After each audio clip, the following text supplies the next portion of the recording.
बेशनी 24/7 में आप सभी को सुस्वागतम। दर्शक, ब्रिटेन की एक संसदीय समिति ने एक रिपोर्ट जारी किया है और इस रिपोर्ट में कहा गया है कि कुछ विदेशी सरकारों ब्रिटेन में रहने वाले लोगों को डराने, धमकाने और उनकी आवाज़ दबाने की कोशिश कर रही है।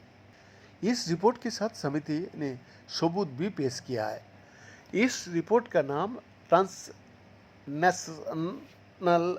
डिप्रेशन इन द यूके है।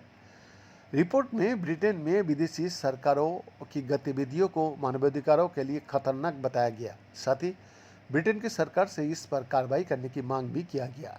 इन 12 देशों में भारत के अलावा चीन, पाकिस्तान, ईरान, मिस्र, रूस, बहरीन, यूएई, सऊदी अरब, तुर्की, ख्वांडा और इरीट्रिया शामिल है।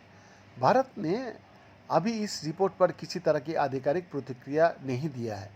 रिपोर्ट के साथ पेश सबूतों में भारत के संदर्भ में सिख फॉर जस्टिस एसएफजे का जिक्र है। ये खालिस्तान समर्थक संगठन है जिसे भारत में गैर कानूनी गतिविधियों यानी रोकथाम अधिनियम यूपीए का तहत गैर कानूनी संगठन घोषित किया गया है।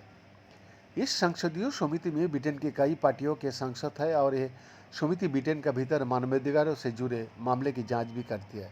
समिति ने रिपोर्ट में दावा किया है कि उसे विश्वसनीय सबूत मिला है कि कई देश यूके की धरती पर इस प्रकार की दमनकारी गतिविधियों में शामिल रहा है, जिनका लोगों पर गंभीर प्रभाव पड़ रहा है। इससे लोगों में डर बढ़ रहा है, उनकी बोलने और घूमने की आज़ादी भी घट गई है। ब्रिटेन की सुरक्षा एजेंसी M15 की जांच में ऐसे मामले में 2022 के बाद 48% की बढ़ोतरी हुई है।